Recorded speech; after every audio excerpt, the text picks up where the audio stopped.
দুই নারী নিয়ে এবার বিপাকে পড়লেন তৌহিদ আফ্রিদি। সমালোচনার ঝড় যেন থামছেই না। বিয়ে করে যেন এবার শান্তি পাচ্ছেন না জনপ্রিয় কন্টেন্ট ক্রিয়েটর তৌহিদ আফ্রিদি। দীর্ঘদিন ধরে তৌহিদ আফ্রিদির কোনো খোঁজ পাচ্ছিলেন না তার ভক্তরা। তবে হুট করে সোশ্যাল মিডিয়ার একটি ভিডিও ঘিরে তৈরি হয় নানা আলোচনা সমালোচনা। ভিডিওতে দেখা যায় সুন্দরী এক রমণীর পাশে বর্ষেজে বসে আছেন তৌহিদ আফ্রিদি। ভিডিওতে দেখে প্রথমে সবার সন্দেহ হয়। সন্দেহ হওয়ারই কথা। যে মানুষ উঠতে বসতে ভিডিও করে পাবলিকলি বালতি ভরে ভরে আনন্দ দেয় সে মানুষ বিয়ে করছে কোনো রকম ঢাকঢোল ছাড়াই। তৌহিদ আফ্রিদির অবস্থা দেখে বলতে মন চায়, হায় রে, এমন স্বাধীনতায় কি চেয়েছি আমরা।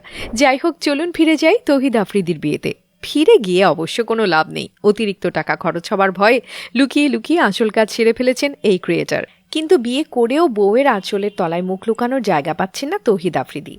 শাড়ির আঁচল খুঁজতে গিয়ে তাকে দ্বিধাদ্বন্দ্বে পড়তে হয়।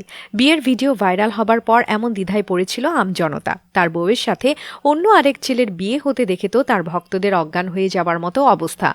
ভক্তদের বাঁচাতে অবশেষে নিজের চ্যানেলে দেয়া সাক্ষাৎকারে মুখ খুললেন তৌহিদ আফ্রিদি। জানালেন তার বউয়ের মতো দেখতেই তার এক শালিকাও রয়েছে। মূলত তার শালিকার বিয়ের সাথেই ভক্তরা তৌহিদ আফ্রিদির বিয়েকে গুলিয়ে ফেলেছে। এক সমালোচনা শেষ হতে না হতেই এবার মুখ খুললেন তার প্রাক্তন বান্ধবী। ভাবছেন কার কথা বলছি? এমন একজনের কথা বলছি যার সাথে তৌহিদ আফ্রিদির রোমান্স দেখলে আপনাদের চাচ্চু বলে ডাকতে ইচ্ছে করবে।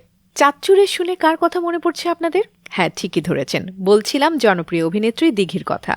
দিঘির সাথে আফ্রিদির অন স্ক্রিন কেমিস্ট্রি দেখে অনেকে ভেবেছিল হয়তো দিঘিকেই বিয়ে করতে যাচ্ছেন আফ্রিদি। কিন্তু এ কি, দিঘিকে না জানিয়েই তিনি চুপি চুপি বিয়ের কাজ সেরে নিয়েছেন। ঘনিষ্ঠ বন্ধুর এমন কর্মকাণ্ডে কি রাগ করেছেন দিঘি?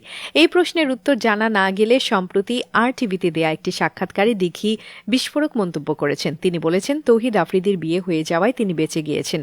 দিঘির এমন মন্তব্যের কারণ কি? তবে কি বন্ধু হিসেবে খারাপ ছিলেন তৌহিদ আফ্রিদি? একটার পর একটা সমালোচনায় কেমন কাটছে তৌহিদ আফ্রিদির জীবন? অনেকে তো ভাবছেন তৌহিদ আফ্রিদি দিঘির সাথে সম্পর্ক বিচ্ছিন্ন করে টিকটকার রাইসাকে বিয়ে করেছেন।